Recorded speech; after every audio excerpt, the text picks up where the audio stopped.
coagulación y desde el punto de vista de aquello que es la cascada de coagulación y los factores protrombóticos, siempre estamos en esta dualidad entre la trombosis y la hemorragia. ¿Listo? Una persona sana está en la mitad. ¿Listo? Pero hay condiciones que pueden favorecer que ocurra hemorragia, hay condiciones que pueden favorecer que ocurra trombosis. ¿Listo? La hemorragia puede tener múltiples manifestaciones. Esto la podemos encontrar tanto como la presencia de sangre en cavidades, como vimos a nivel de hemopericardio o de hemotórax, la podemos encontrar a nivel de la extravasación de eritrocitos en tejidos blandos, que puede adquirir la forma de púrpura o equimosis dependiendo de su tamaño. O se puede ver como petequias asociadas a la ruptura o extravasación eritrocitaria. ¿Listo? La púrpura es un término clínico para describir las lesiones violáceas asociadas a extravasación eritrocitaria de menos de 3 milímetros, en tanto que equimosis ya es más de 1 centímetro. ¿Listo? Este es un ejemplo clásico de púrpura. ¿Listo? Pueden ver por el color violáceo el por qué recibe su nombre. Y esto básicamente nos está hablando de extravasación de eritrocitos. ¿Listo? Esta extravasación de eritrocitos puede venir asociada con inflamación de vasos o ruptura. ¿Listo? O no. O solo extravasación.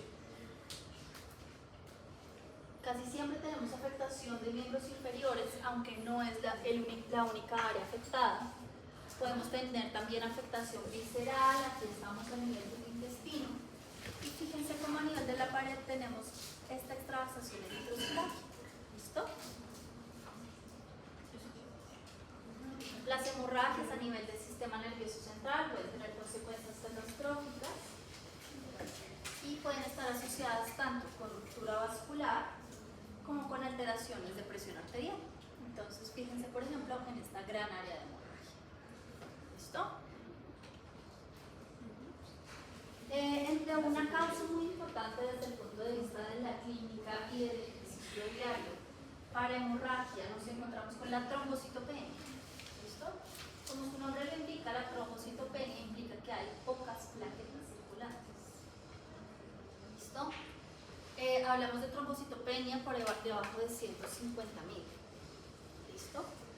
Pero el sangrado espontáneo se hace posible o se hace más frecuente por debajo de las 20.000. ¿Listo? Ahora, ¿por qué podríamos tener pocas plaquetas circulantes? Tenemos básicamente 3 posibilidades. ¿Listo? O tenemos una alteración a nivel de la producción. ¿Listo? En donde desde la médula ósea no se están produciendo suficientes plaquetas. Y esto puede estar en el marco de una pancitopenia, que puede estar asociada a alteraciones como, por ejemplo, una leucemia aguda. Puede ser que tengamos una destrucción periférica de las plaquetas. Esta destrucción periférica puede ser originada o de origen autoinmune, eventualmente, que puede ser lo que vemos en una púrpura de Knox-Lein, puede ser secundaria a medicamentos, ¿listo? O puede ser también secundaria a alteraciones mecánicas como válvulas protésicas, ¿listo? Y eventualmente puede ser secundaria a agregación plaquetaria, ¿listo? Lo cual eventualmente puede parecer paradójico, porque si estamos haciendo agregación plaquetaria, en teoría estamos hablando de una cascada de coagulación que está funcionando. Pero si tenemos mucha agregación plaquetaria en un punto, empezamos a secuestrar las plaquetas, ¿listo? Y eso implica que no tenemos suficientes plaquetas circulantes para frenar los microsangrados que puedan ocurrir en otros órganos.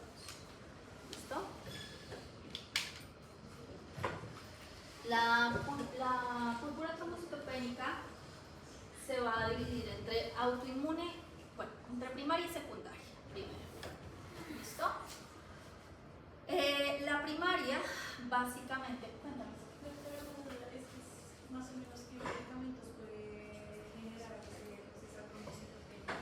Ahorita vamos a ver algunos ejemplos. Entonces, hay algunos fármacos que pueden estar causando esta autosensibilización, algunas enfermedades autoinmunes, neoplasias e infecciones. ¿Listo? Entonces, lo que vamos a tener es una erupción purpúrica generalizada. ¿Listo? Entonces, es un paciente que llega con lesiones purpúricas en todo el cuerpo, como las que vimos en las fotos. ¿Listo? Va a tener un recuento plaquetario por debajo de 100.000 y un recuento de leucocitos y hemoglobina normal. ¿Por qué esto es importante? Porque si no están normales, ya tenemos que estar pensando en una alteración directamente hacia médula ósea. ¿Listo?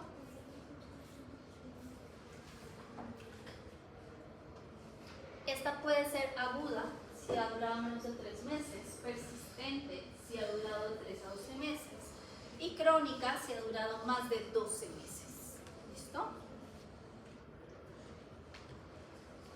Y podemos decir que en algunos pacientes que reciben manejo con esplenectomía, porque a nivel del vaso se puede hacer una destrucción y secuestro de plaquetas, si persiste la clínica posterior a la esplenectomía, hablaríamos de una púrpura trombocitopénica persistente. Ahora, hay infecciones, como decíamos, que pueden estar causando la reacción inmune contra plaquetas, entre ellas VIH, varicela zoster, citomegalovirus o hepatitis C como infecciones virales que preceden. ¿Listo? Y enfermedades autoinmunes que lo favorecen, como el lupus eritematoso sistémico, el síndrome linfoproliferativo autoinmune, y en algunos casos el trasplante de células hematopoyéticas como una complicación después del procedimiento. ¿Listo?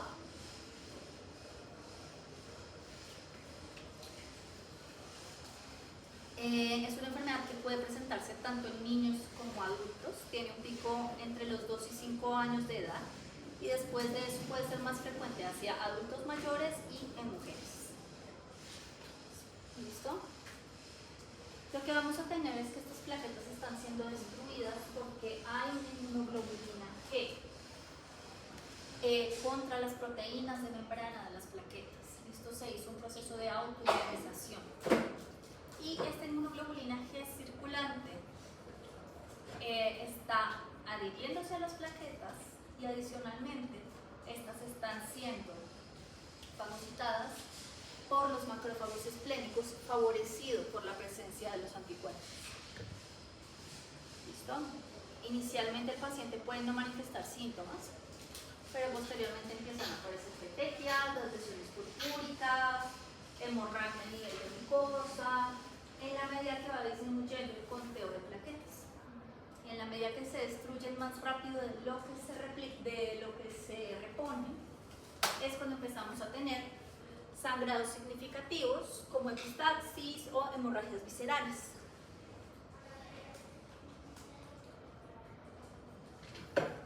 Los principales factores de riesgo para una hemorragia grave son una edad avanzada, el número mágico de por debajo de 20.000 plaquetas y el antecedente de otras hemorragias leves en el mismo cuadro.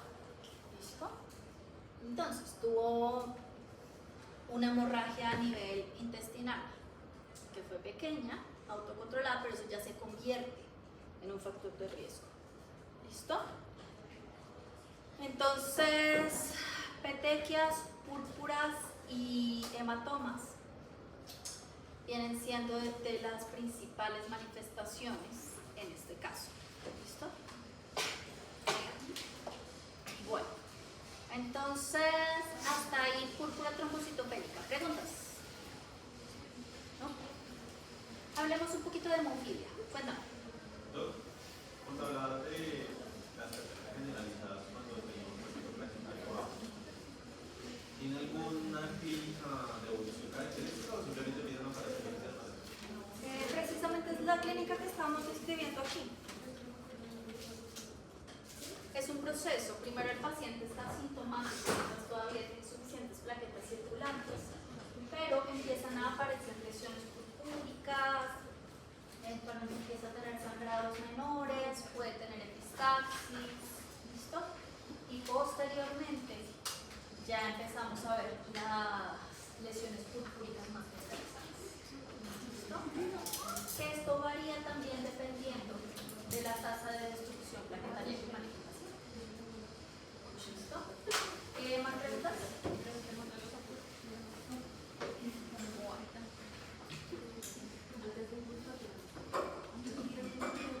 Hablemos ahora un poquito de hemofilia. ¿Listo? Entonces, la hemofilia viene siendo el desorden hereditario hemorrágico más común. ¿Listo?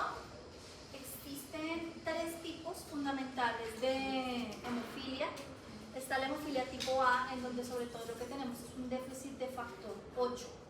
¿Listo? En la hemofilia B es un déficit de factor 9. Y en la hemofilia C, que es la más rara, es un déficit de factor 11. Este en particular se ve sobre todo en la población de judíos ashkenazí. ¿Listo? El problema desde el punto de vista de la cascada de coagulación va a ser siempre la llegada de protrombina a trombina. ¿Listo? En la hemofilia A el problema está aquí. ¿Listo? Tenemos poco factor 8 para que favorezca esta conversión de factor 9 a activado para permitir el paso de factor 10 a factor 10 activado. En la hemofilia B el problema está un poquito antes. ¿Listo? Entonces, aunque tenemos factor 8 circulante, no tenemos el factor 9 para que se una el factor 8, perdón. No se puede unir al factor 9 activado para permitir el paso del factor 10 al factor 10 activado. Y en la hemofilia C el problema está en el factor 11, que cataliza el paso del factor 9 al factor 9 activado. ¿Listo?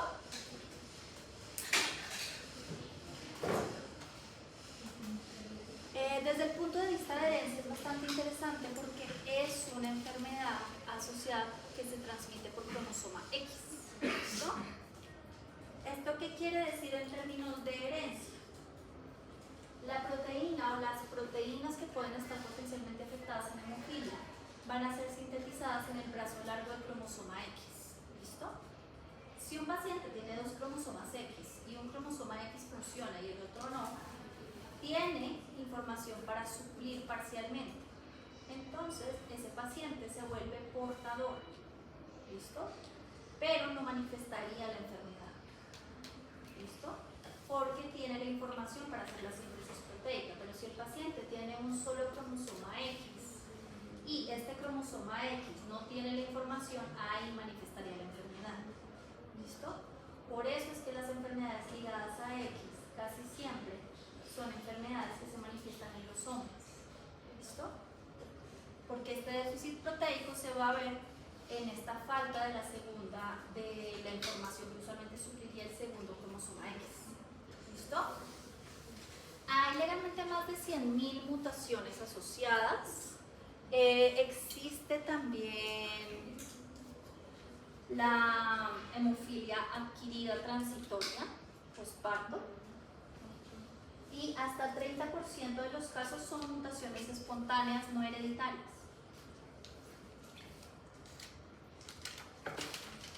Es infrecuente, en términos que hablamos que ocurre en 1 de cada 10.000 nacidos vivos, pero 1 de cada 10.000 nacidos vivos tampoco es tan raro, entonces eventualmente puede encontrarse un paciente con hemofilia. ¿Listo? La más común es la hemofilia A, que representa el 80-85% de todos los pacientes con hemofilia y tienen distribución. ¿Listo? Las manifestaciones clínicas van a depender de qué tanto factor de coagulación circulante haya respecto a la población normal. Entonces, decimos que es leve si está de 5-40%, moderado de 1 a 5% y severo si tenemos menos del 1% del factor circulante respecto a la población normal. ¿Listo?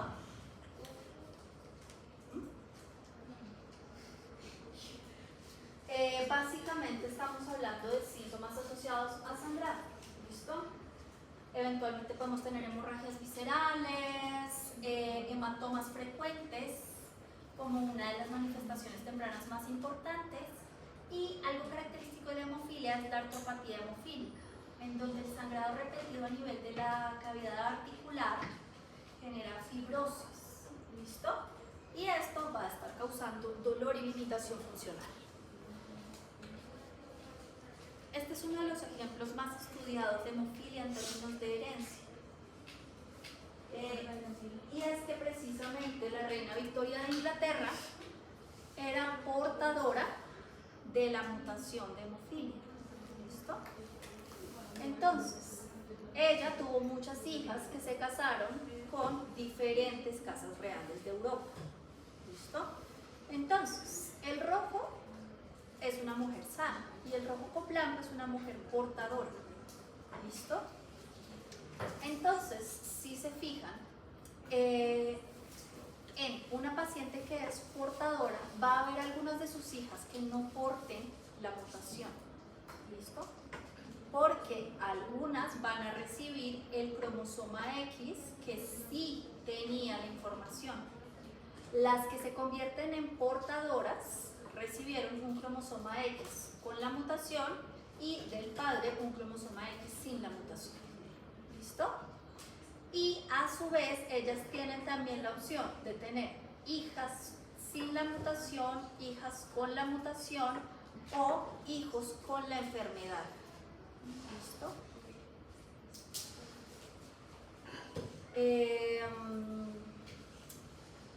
Y esto se puede ir replicando generación a generación según cómo se vaya haciendo la división de los cromosomas. Y es por esto mismo que la endogamia favorecería la manifestación de la enfermedad, como lo que eventualmente pasaba en las casas reales europeas.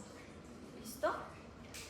Y en estos pacientes, o en muchos historiadores suelen conjeturar que en estas casas reales las muertes infantiles tempranas eran favorecidas porque se trataba de pacientes que tenían hemofilia. ¿Listo? Doctora, ¿qué es el cuadrito con ese de interrogación? Ah, esos son las muertes infantiles en donde no se comprobó si tenía hemofilia. ¿Listo? ¿Estamos más o menos claros en el patrón de herencia ligado a X? Sí, no, tal vez. Hablemos un poquito de la enfermedad de von Willebrand. ¿Listo? Entonces, como ustedes ya sabrán, la enfermedad de von Willebrand implica que tenemos un déficit a nivel de factor de von Willebrand. ¿Listo? Ahora, es importante tener en cuenta que este déficit puede ser cuantitativo o cualitativo. ¿Listo? Y esta es una enfermedad que tiene un amplio polimorfismo. ¿Listo? El factor de von Willebrand debe estar circulante, como ya dijimos, a nivel de plasma. También lo vamos a encontrar debajo del endotelio, a nivel de las plaquetas y a nivel subendotelial. El factor de von Willebrand es solamente una glicoproteína. ¿Listo? Esta glicoproteína es un multímero formado a partir de un dímero. ¿Listo? Y el tamaño de la proteína se asocia con la función. ¿Listo? Entonces, una proteína pequeña implica un déficit cualitativo. ¿Listo? Entonces, podemos tener muchas proteínas pequeñas, pero no están ejerciendo la función como corresponde. ¿Listo? Y tiene un factor, una función en términos de lo que es la civilización del factor 8 y la adhesión plaquetaria. ¿Listo? Entonces, un factor de von Willebrand defectuoso desde el punto de vista de número o función va a favorecer la hemorragia. ¿Listo?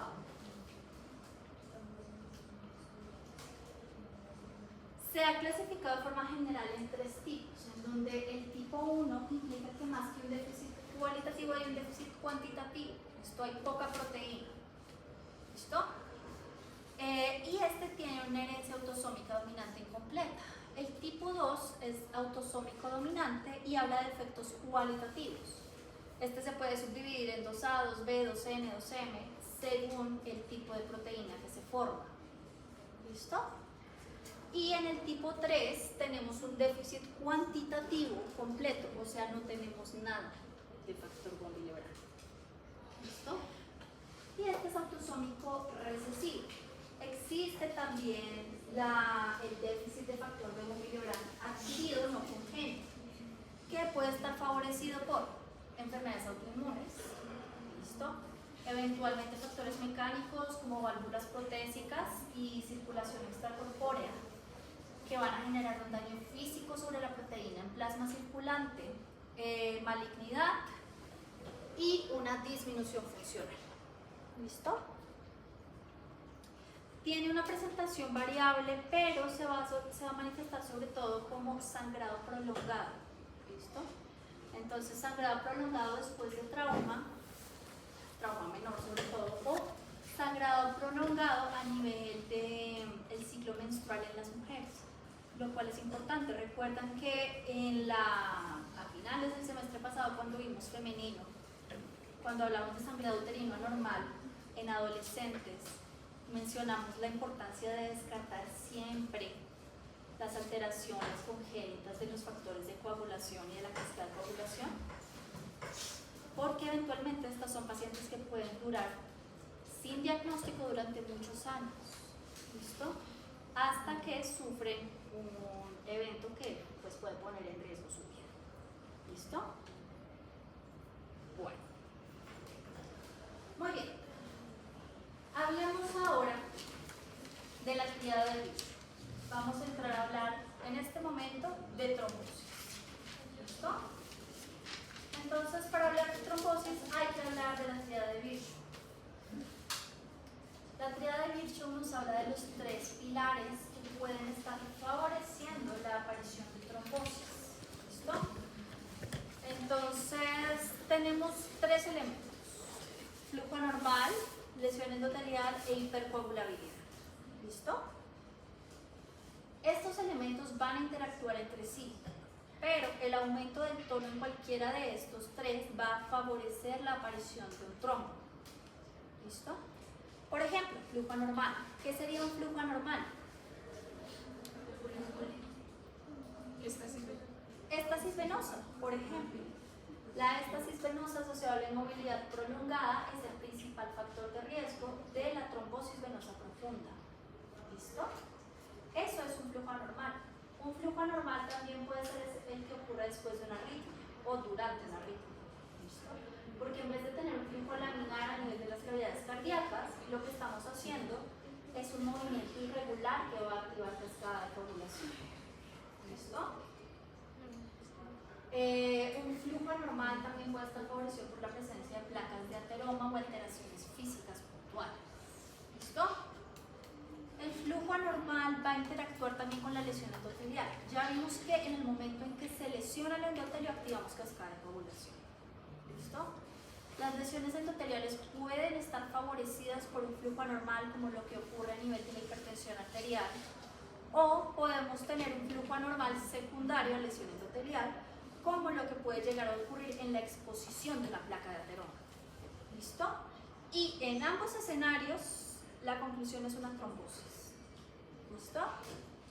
Y la hipercoagulabilidad puede ser secundaria a cualquiera de estas dos. Entonces, la hipercoagulabilidad ocurre con exposición endotelial precisamente porque estamos exponiendo todos los factores procoagulantes que están debajo del endotelio, y puede ocurrir también por el flujo anormal, por la activación de cascada de coagulación asociada a las alteraciones de movimiento. ¿Listo? Existen diferentes tipos de trombos. Los trombos pueden ser trombos murales, si se derivan de las cavidades cardíacas, como lo que eventualmente puede ocurrir secundario a un infarto agudo del miocardio. ¿Listo? O secundario a arritmias. Pueden ser trombos arteriales, ¿listo? Si ocurren tras la ruptura de una placa de ateroma. ¿Listo? Están los trombos venosos, que como ya mencionamos, sobre todo ocurren a nivel de miembros inferiores y secundarios en movilidad prolongada. Y están las vegetaciones estériles. que estas las vimos sobre todo a nivel de procesos de endocarditis y fiebre reumatoidea. ¿Listo? Ahora, importante, los trombos venosos y los trombos arteriales se comportan distinto. ¿Listo? ¿Por qué? El trombo venoso, como ya dijimos, pueden hacer en miembros inferiores. Y las venas siempre van de menor calibre a mayor calibre. ¿Listo? ¿Por qué? Porque tienen un gradiente de presión negativa. Entonces, si este trombo se desprende a nivel venoso, va a viajar siempre a vasos cada vez más grandes que su vaso de origen, hasta que llegue al pulmón. ¿Listo? Entonces, los trombos venosos van a enclavarse a nivel del lecho pulmonar, que va a ser el siguiente vaso más pequeño que encuentren. ¿Listo? Que eso es lo que llamamos un tromboembolismo venoso. Ahora, los trombos que se originan en cavidades derechas, si se desprenden y se convierten en cavidades izquierdas, perdón, si se desprenden y se convierten en tromboembolismos, no van a terminar en pulmón, van a terminar en órgano terminal como riñón, intestino, cerebro. ¿Por qué? Porque las arterias siempre van de mayor calibre a menor calibre. ¿Listo? Entonces el siguiente vaso más pequeño que encuentre va a estar relativamente cerca, ¿listo? Y va a ser de circulación terminal con aporte de sangre oxigenada. Eso quiere decir que los tromboembolismos sistémicos, que es como llamamos a los trombos arteriales originados en cavidades izquierdas, van a estar causando casi siempre infartos blancos, mientras que los trombos venosos van a estar causando casi siempre infartos rojos. ¿Listo? ¿Vamos claros?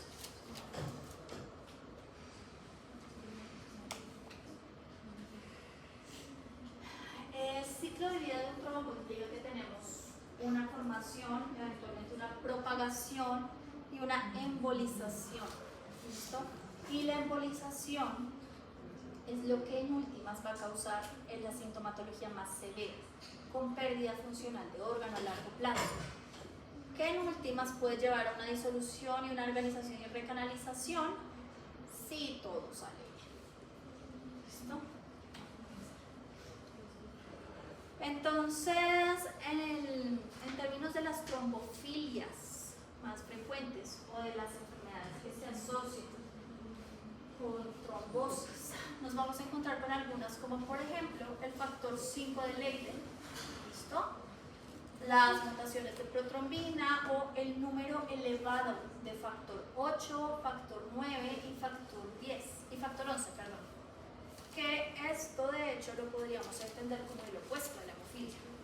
¿Listo? Eventualmente podemos tener déficit de antitrombina como déficit de algunos de los factores limitantes de la trombosis, como déficit de factor C y de factor S. Y hay alteraciones genéticas más raras, como por ejemplo la homocisteinuria, que también va a favorecer la trombosis. Desde el punto de vista de las trombofilias adquiridas, en las más frecuentes vamos a tener, por ejemplo, como ya mencionamos, la inmovilidad prolongada, el síndrome antifosfolípido, muy importante, que lo van a ver muchas veces, sobre todo en medicina interna, las alteraciones a nivel de ritmo cardíaco como la fibrilación auricular, cáncer en general, las válvulas protésicas y la trombocitopenia inducida por heparina, entre otros. ¿Listo? Y ya para cerrar, hablemos un poquito de lo que es el factor 5 de Leiden, como un ejemplo de trombofilia. ¿Listo? Entonces, en el factor 5 de Leiden lo que tenemos es una mutación puntual del factor 5. ¿Listo? Esta mutación puntual del factor 5 tiene un efecto, y es que tiene una inclinación en términos de la conformación proteica del sitio de clivaje. ¿Listo? El factor 5, para dejar de funcionar, tiene este botón. Ese sitio de clivaje es su botón de apagado. entonces estamos haciendo factor 5 sin botón de apagado. ¿Listo? Entonces esta es una mutación autosómica dominante de penetrancia incompleta. Entonces recordemos, el factor 5 se convierte en factor 5 activado, lo cual permite que haya un paso de trombina a protrombina. ¿Listo? Ahora, en términos generales, la presencia de esta protrombina debería estar activando la limitación en la activación de factor 5 a factor 5 activado, pero no tenemos el botón de apagado. ¿Listo? Entonces, el problema vendría siendo que esta trombomodulina debería ayudarnos teniendo una proteína C que pase a ser una proteína C activada que permita hacer la inactivación del factor 5 y el factor 8. ¿Listo? Pero este es un factor 5 que no responde a la proteína C circulante. ¿Listo?